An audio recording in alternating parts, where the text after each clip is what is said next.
Bonjour et bienvenue sur la chaîne YouTube de wolfpound.com pour l'interview de Catherine Gilles Franco qui nous reçoit chez elle.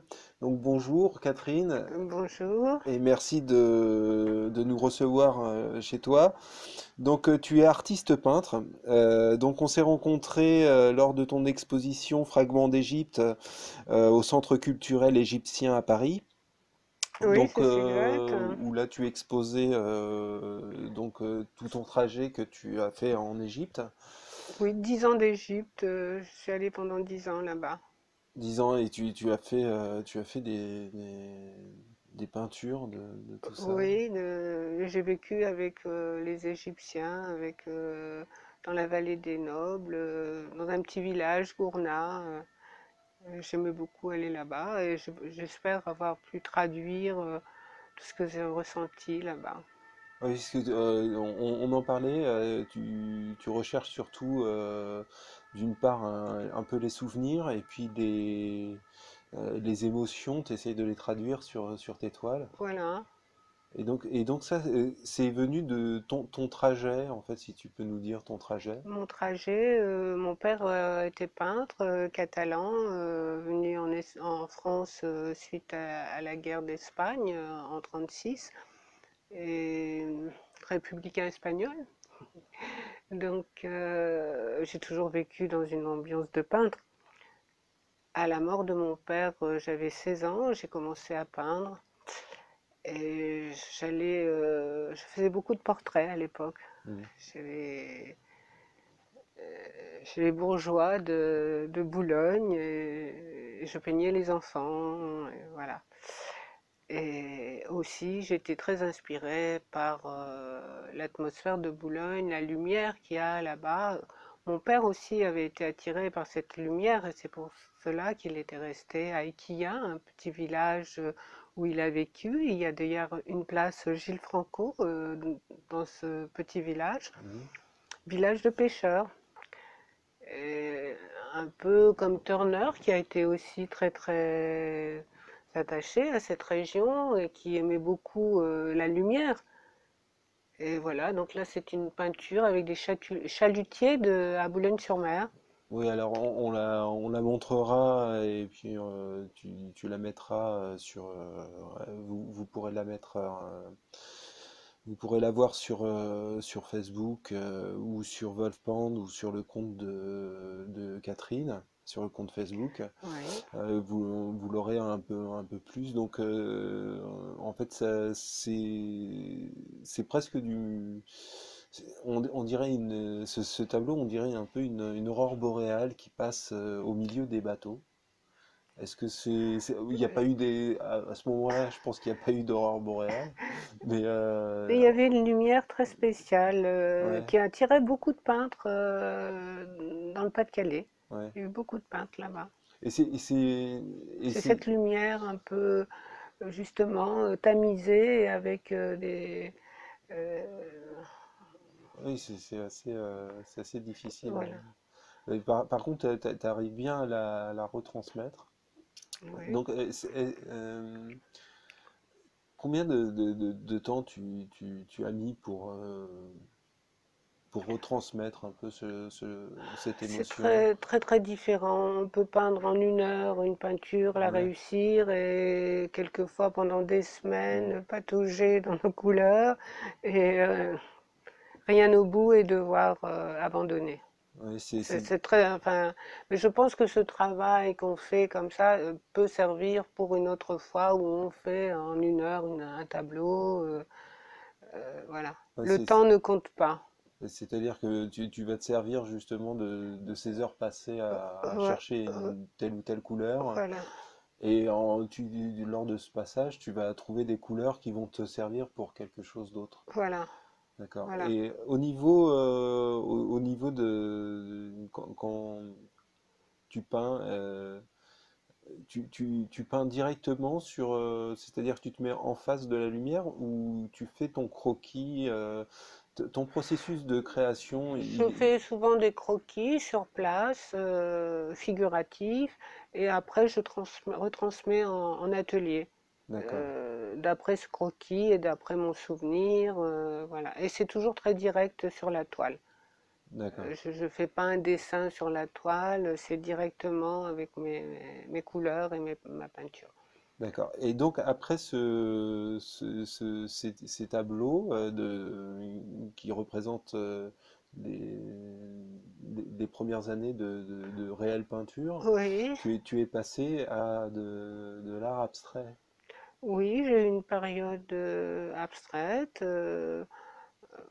influencée un petit peu par certains peintres. Et- mais il me faut toujours un sujet, même si la peinture est abstraite, il me faut au départ euh, une inspiration avec quelque chose de concret, D'accord. même si après ça devient, Ça devient une histoire abstraite voilà, ou, voilà, voilà. J'aime beaucoup le travail de Nicolas de Staël. ouais. Euh, voilà. C'est une, c'est, et quand tu essaies de, justement, de prendre quelque chose de concret et de le mettre en abstrait, est-ce que tu passes par une phase de poésie, une phase de réflexion, ou euh, comment tu passes de de ce concret à l'abstrait? C'est, Est-ce que tu pourrais du moins l'expliquer ou essayer de l'expliquer? je peux essayer de l'expliquer. C'est-à-dire que j'ai toujours ressentir quelque chose devant, je sais pas, un paysage, devant un personnage, et, et de là, aller plus loin, et arriver presque à un seul trait, arriver avec un seul trait à vouloir dire quelque chose.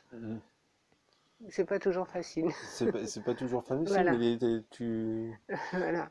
tu as fait toute une période. Combien de temps elle a duré cette période? Ça a duré 4-5 ans, 4-5 ans? oui. Et ensuite, ça passe De nouveau, figuratif, au figuratif? oui. Donc, ça a été ma période égyptienne, voilà. Ouais.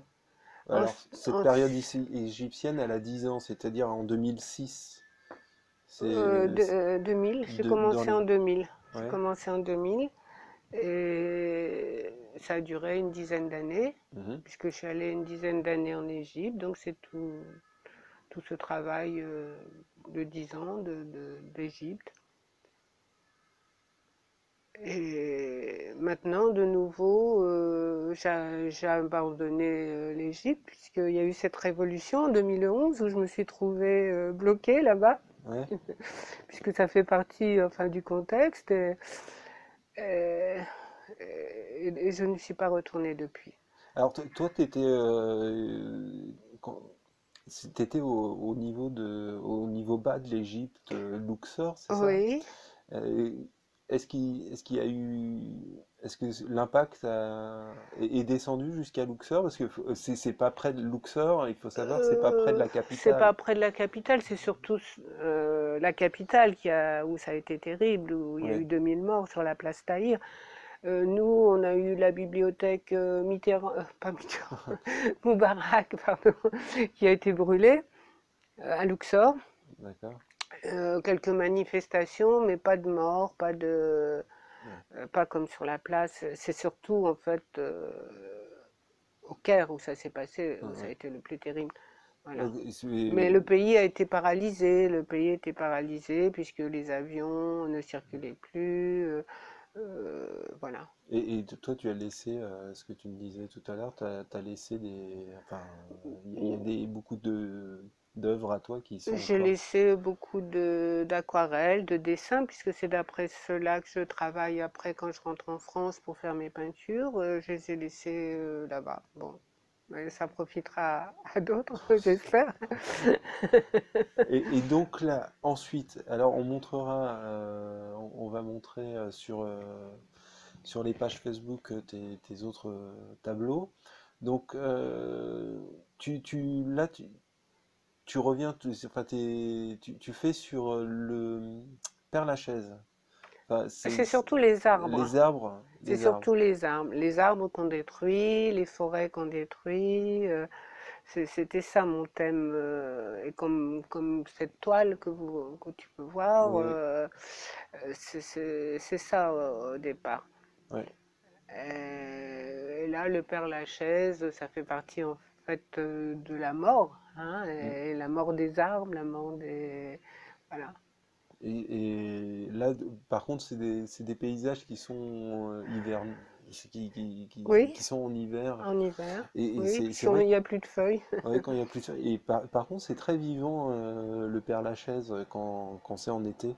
C'est assez beau d'avoir un peu une mer de vert quand on est au-dessus. Oui, oui. Tu penses que les arbres, c'est bien, c'est quelque chose de bientôt fini dans ta peinture? C'est-à-dire que tu, est-ce que tu veux nous annoncer sa mort, enfin la mort des arbres, quand tu dessines Euh, dans un cimetière? c'est surtout, oui, voilà, c'est ce qu'on voit, la déforestation partout, en Amazonie, où les animaux ne peuvent plus vivre, où les gens aussi qui vivent de la nature sont maintenant, c'est terrible. Mm. C'est pas, c'est planétaire. Et alors, on vous montrera aussi une autre peinture où là, tu mélanges donc un clair de lune. Alors, je vais essayer de le montrer tout doucement, puis voilà. Euh, voilà. Donc, voilà, vous avez, du mieux qu'on peut, on vous donnera les photos autrement. Donc, alors là, celle-là, c'est une de mes préférées. Donc, est-ce que alors, c'est un clair de lune parmi les arbres. Donc il y a beaucoup. C'est un côté un peu mystérieux parce que on oublie que la nature est près de nous, à vivre dans les villes. On sait plus ce que c'est qu'un clair de lune, on sait plus ce que c'est qu'un arbre, on sait plus ce que c'est qu'un écureuil dans les arbres. C'est incroyable, mais et d'ailleurs ils disparaissent aussi. J'étais longtemps dans un petit village à Tourette-sur-Loup où il y avait toute une forêt à côté de moi, où j'allais chercher du bois pour ma cheminée. Et cette forêt a disparu. Euh, Maintenant, c'est clairsemé de villas. Euh, je ne peux plus aller chercher du bois. Et la cheminée, elle est morte. Voilà. Et mon cœur aussi, parce que c'est triste. Ouais. Euh, de plus avoir les braises à remuer. Mm. Voilà. Euh, donc c'est pour ça que cette période arbre. Voilà. Voilà. C'est un peu. T'essayes de le faire avec un peu de romantisme, Voilà. au mieux. Oui. Je, j'essaye. Et cette sensation de romantisme, comment t'essayes de la retranscrire? Avec des moyens assez simples. Comme tu vois, ce clair de lune, c'est juste un peu de lumière dans une forêt un peu calcinée en fait, hein, Mm. puisque c'est très noir. Justement pour montrer que ça va disparaître. Et je mets un peu ce clair de lune en espérant qu'un jour, peut-être ça va revenir avec Euh, cette lumière. Très bien. Bon, en tout cas, Catherine, merci de nous avoir accueillis. On vous dit à bientôt. Si vous avez aimé cette vidéo, vous pouvez la liker, vous pouvez la partager, et ben, on vous dit à bientôt les loulous. Au revoir. Au revoir. Au revoir.